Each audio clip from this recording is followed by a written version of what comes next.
வணக்கம். Next gen என்ற காணொலியின் மூலம் உங்களை சந்திப்பதிலே பெரும் மகிழ்ச்சி. நான் உங்கள் நண்பன் doctor K R Ramesh, Prajapati financial astrologer. பங்குனி மாதம் என்கிற இந்த மாதத்திலே நார்மலாக சொல்லுவோம் பங்குனி காய்ச்சல் அப்படின்னு சொல்லுவோம். அந்த வெயிலும் இருக்கும். ஏன்னா சூரியன் உச்சத்துக்கு செல்லக்கூடிய காலகட்டம். அடுத்து மேஷராசிக்குள்ளே போகணும். அப்போ கோடை காலம் வந்துவிடும்.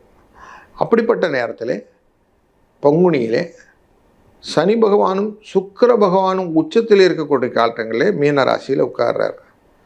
தன்னுடைய 4வது இடத்திலே குரு பகவான் வைக்க, அவருடைய ஒரிஜினல் பிளேஸ் சிம்ம ராசிக்குள்ளார கேது இருக்க, சந்திர பகவான் அந்த காலபுருஷனின் 10ஆம் இடமான தொழில் ஸ்தான மகர ராசியிலே திருவோண நட்சத்திரத்தில் இருக்க, காலபுருஷனின் 11வது இடம் சூரியனின் 12ஆம் இடமான விரயஸ்தானம் என்கிற கும்ப ராசிக்குள்ளரே செவ்வாய், ராகு, புதன் இவர்கள் குருவினால் பார்க்கப்பட, இவர்கள் எல்லாரையும் வச்சுக்கிட்டு நம்ம எப்படி பலன் இருக்குன்னு பார்க்க போகிறோம் இந்த மாதத்துக்கு. அப்படியே இந்த மாதத்தில் பார்க்கும்போது யுகாதி பண்டிகை என்கிற தெலுங்கு வருடப்பிரபு 19ஆம் தேதி இருக்கிறது.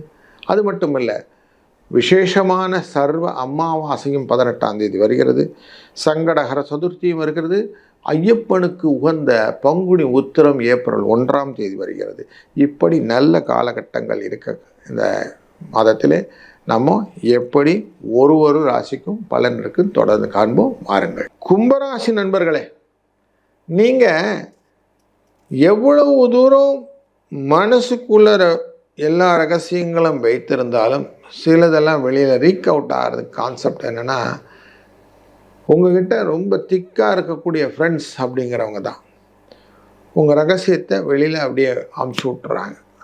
அப்போ நண்பனை நீங்கள் கரெக்டாக தேர்ந்தெடுக்கவில்லையா அப்படிங்கிற சந்தேகம் வந்துவிடும். ஏன்னா புதன் வக்கரத்தில் உட்கார்ந்துருக்கிறார் அப்படிங்கிற சூழ்நிலையோ இந்த மாதத்தில் ஆரம்பிக்குது. ராகுவும் செவ்வாயும் இருக்கிறார். குரு பார்க்கிறார் அப்படிங்கிற ஒரு விஷயத்தினால இது ரொம்ப பெருசாக எக்ஸ்ப்ளோர் ஆகாமல் இந்த லெவலில் தான் இருக்குது. இந்த காலகட்டங்களில் உங்களுக்கு பலவிதமான சொல்ல தெரியாத சிக்கல்கள் உண்டு. அதில் முக்கிய சிக்கல் என்னென்னா, குடும்பத்தினை பற்றின பிரச்சனை, லாபத்தை பற்றின பிரச்சனை. அந்த லாபத்தை பற்றின பிரச்சனையில் குடும்பம் இரட்டைப்பட்ட குடும்பமாக 2 குடும்பம் இருக்குது சார், 3 குடும்பம் இருக்குது சார், என்ன பண்ணுறது தெரியல, அப்படியெல்லாம் கூட பிரச்சனை இந்த கும்பராசிக்கு உண்டு. இப்படிப்பட்ட பிரச்சனைகளுக்கு எல்லாத்துக்கும் தீர்வு எப்படி வரப்போகுதுன்னு பார்க்க போகிறோம்.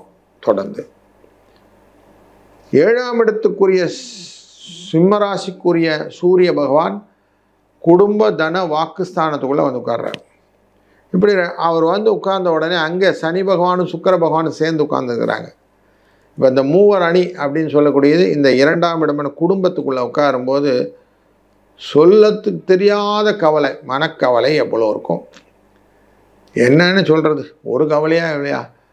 குடும்பத்தில் அவங்க எந்த பக்கம் இருக்கிறாங்க, இவங்க எந்த பக்கம் இருக்கிறாங்க, குழந்தைங்க சாட்டிஸ்ஃபை ஆக மாட்டேங்கிறாங்க, அதுக்கு நடுவில் சொத்து ப்ராப்ளம், ஆரோக்கிய ப்ராப்ளம், தாய் தந்தரிகளுடைய ஹெல்த் ப்ராப்ளம், அவங்களோட போயிட்டு வரக்கூடிய அந்த பிரயாணங்கள்னால் வரக்கூடிய விஷயங்கள், மாமனார் மாதிரி, இப்படின்னு நிறைய ப்ராப்ளத்தை மட்டும் நிறைய அப்படியே கம்ப்ரைஸ் பெனிஃபிட்ஸ்ன்னு சொல்லக்கூடிய விஷயங்கள் எல்லாத்தையும் கொண்டு வந்து போட்டுருவோம்.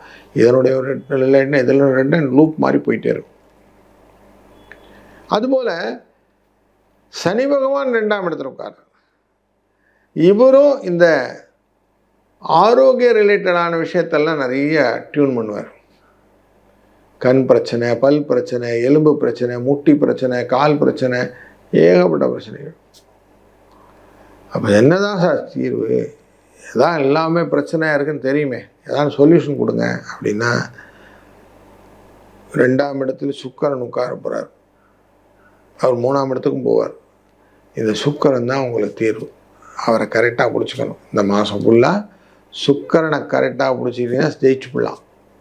சுக்கிரன் அப்படின்னா பெண்கிறது தெய்வமாக மாற்றுங்க. பெண் தெய்வம் துர்கை அப்படி. அப்போது 26ஆம் தேதி மார்ச் அன்னைக்கு துர்கா அஷ்டமி வருகிறது. அன்றைய நாளிலே துர்கை அம்மனை வழிபடுவது. அதுபோல் 23ஆம் தேதி லக்ஷ்மி பஞ்சமி வருகிறது. அன்றைய நாளிலே வாராகி அம்மையை வழிபடுவது. இந்த 2 தெய்வங்களையும் விடாமல் பிடிச்சிக்கிடுங்க. துர்காவையும் வச்சுக்கோங்க, லக்ஷ்மியும் வச்சுக்கிடுங்க. அப்படி வச்சுட்டீங்கன்னா என்ன ஆகும்னா, இந்த கஷ்டங்கள் எல்லாம் நிவர்த்திக்கு ஒரு சொல்யூஷன் கிடைச்சிடும். சிவப்பு பூக்களால் அர்ச்சனை செய்வது, காய்கனி கிழங்குகளெல்லாம் படையலாய் செய்துவிட்டு தான தர்மங்கள் செய்வது, இப்படி செய்யும்போது டெஃபினட்டாக உங்களுக்கு கஷ்ட நிவர்த்தி உண்டு. 18ஆம் தேதி அமாவாசை அன்னைக்கு நண்பகல் 11:36 12:24 வரைக்கும் உள்ள டயத்தில் உங்களால் முடிந்தவரை தான தர்மங்கள் செய்யுங்கள். காலையிலே முன்னோர் தர்ப்பணங்கள் செய்பவர்கள் தர்ப்பணாதிகாரியங்கள்லாம் செய்து முடிச்சு விட்டு இதை செய்யுங்கள். செய்தீர்களானால் பலவிதமான கஷ்டங்களுக்கு ஒரு நல்ல தீர்வு, சொல்யூஷன் எல்லாம் கிடைக்கும்.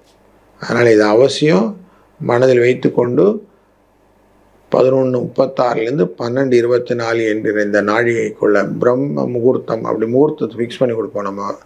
அப்படி அபிஜித் முகூர்த்தம்னு சொல்லக்கூடிய இந்த முகூர்த்தத்தில் நீங்கள் ஃபிக்ஸ் பண்ண டயத்துக்குள்ளே பண்ணுங்கள். டெஃபினட்டாக உங்களுடைய கஷ்டங்களுக்கு சொல்யூஷனோட எல்லா கஷ்டங்களும் இருக்கும். அதனால் எல்லாத்தையும் டேக்கிள் பண்ணி எளிமையான வாழ்க்கையும் இனிமையான வாழ்க்கையும் உங்களுக்கு என்றும் நிரந்தரமாக நிலைத்திருக்க இறைவனருள் துணை நிற்கட்டும் என்று வேண்டிக் கொள்கிறேன். வாழ்க வளத்துடன்.